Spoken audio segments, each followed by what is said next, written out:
중고등 친구들, 조용한 시간 큐티 시간이 돌아왔습니다. 고난주간이라 큐티 본문이 예수님의 십자가에 맞춰져 있어요. 여러분은 십자가를 얼마나 알고 있나요? 여러분은 알고 있는 십자가를 믿나요? 아니면 십자가라는 단어만 믿나요? 한 주간 큐티를 통해 십자가로 한 발 더 가까이 나아가는 여러분이 되기를 바랍니다. 기도할게요.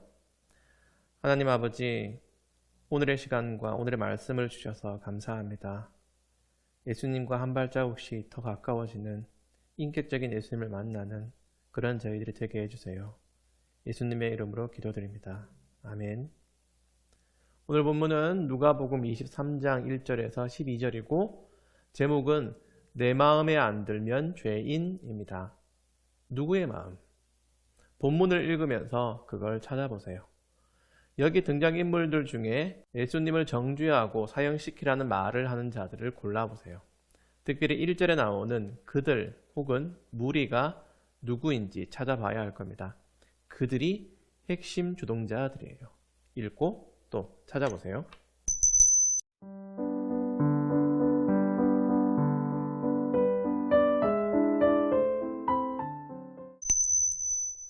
내용이 쉽게 이해되지요? 예수님을 정죄하는 사람들은 백성의 장로들, 곧 대제사장들과 율법학자들입니다. 이 사람들은 본래 예수님을 왕으로 주님으로 모시고 받들어야 하는 사람들이라고 했어요.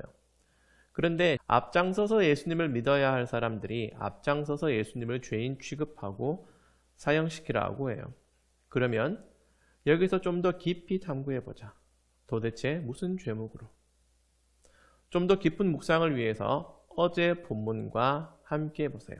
장로들이 자기들 법정에서 신문한 내용과 빌라도의 법정에 고발한 내용이 좀 달라요. 그 차이점을 찾아보세요.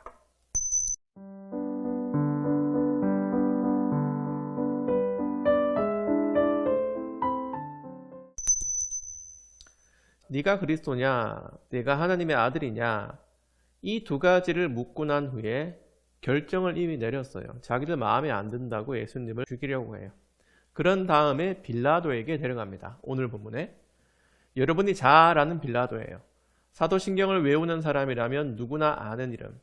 앞에 큐티에서 이스라엘은 지금 로마의 식민지 상태라고 했어요. 빌라도는 그 로마에서 이스라엘을 다스리도록 파견한 총독입니다. 식민지라 하면 자치권이나 사법권, 행정권 등이 모두 박탈된 상태이기 때문에 정식 재판은 오로지 로마의 관리를 통해서만 이루어집니다. 그래서 오늘 본문 1절에 예수님을 빌라도 앞에 끌고 가서 고소하죠. 여기서 말을 바꾸는 겁니다. 장로들이 하는 말이요. 첫째, 이 사람은 백성들을 미혹시켰습니다. 둘째, 이 사람은 가이사에게 세금을 바치지 못하게 했습니다. 셋째, 자기가 왕이라고 주장했습니다. 자, 이렇게 거짓말을 해요. 백성의 장로들은 여호와 하나님이 보내신 그리스도를 기다리던 자들이고 예수님이야말로 그리스도가 맞아요. 그런데 장로들은 예수님을 인정하지 않아요. 여기까지는 말하자면 종교적인 이유입니다. 그런데 빌라도의 법정에 가서는 정치적인 내용으로 고소를 하죠. 교묘하게 말을 바꿔서 예수님이 직접 하신 말씀을 마치 로마의 반란이라도 일으키려고 하는 것처럼 하면서 고소하는 거예요. 빌라도가 알거든요. 딱 들어도 이건 아니다 싶어서 그래서 처음에 4절에는 무죄 선언을 해요. 그런데 사람들이 계속 핏대를 올려요. 이 사람은 갈릴리에서부터 밀란을 주도했습니다. 이런 내용으로 목소리를 높였죠. 이게 오늘 제목의 내 마음입니다. 자기들 마음. 예수님을 인정하지 않는 자들의 마음, 죄인들의 마음. 우리가 누가복음으로 예수님의 행적을 쭉 따라왔죠. 예수님은 무슨 일들을 하셨나요? 말씀을 가르치시고 사람들을 치유하셨어요. 좋은 일밖에 안 하셨어. 그런데 그 말씀이 대제사장과 율법학자들 마음에 들어가지 않았어요. 그들의 관심은 참된 말씀에 있지 않았어요. 빌라도는 헤롯이라는 왕에게 예수님을 보내서 재판을 다시 받게 합니다.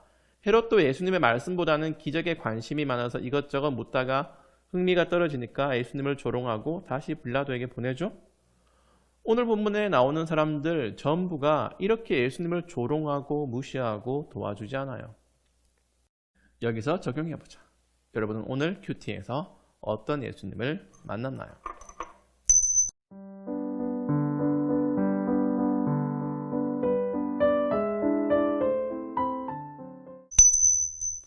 먼저 예수님은 죄가 없는 분이에요. 둘째로 죄가 없으신데도 우리를 위해서 멸시와 고난을 당하신 분이죠.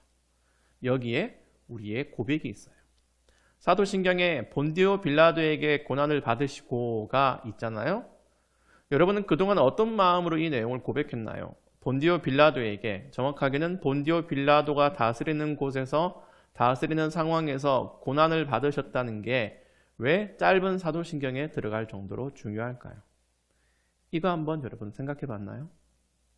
십자가로 한 발자국 또 한 발자국 나아가시는 예수님의 여정에 이 재판도 그만큼 중요한 일이기 때문이에요. 왜 하나님은 굳이 예수님을 세상 법정에 세우셨을까? 예수님이 어떤 분이라고? 인간이 되셨으나 죄가 없으신 분이에요. 본래 하나님이시죠. 하지만 인간 법정에서 굳이 재판을 받으세요. 이건 역사이면서 동시에 상징입니다. 우리의 모습이죠. 정죄받을 대상은 예수님이 아니라 우리들, 예수님이 아니라 백성의 장로들, 죄 없으신 분이 아니라 모든 인류입니다. 그걸 역설적으로 선포하시려고 인간들의 법정에서 말도 안 되는 재판을 받으시고 모욕을 당하시고 죄인이라고 정죄당하신 겁니다. 이 한 주간 맹렬하게 머리로 고민하세요. 예수님의 고난이 과연 육신적인 고통뿐이었는지, 왜 우리는 사도신경으로 본디오 빌라도에게 고난을 받으신 예수님도 믿는다고 신앙으로 고백하는지, 우리의 믿음이 말씀으로 튼튼해지길 바랍니다. 기도할게요. 하나님 아버지, 시시각각 변하는 세상에서 말씀으로 저희의 심지를 굳게 하여 주세요. 날마다 예수님을 더 깊이 알아가는 그런 저희들이 되게 해주세요. 저희에게 더 좋은 믿음을 허락해 주세요. 예수님의 이름으로 기도드립니다. 아멘.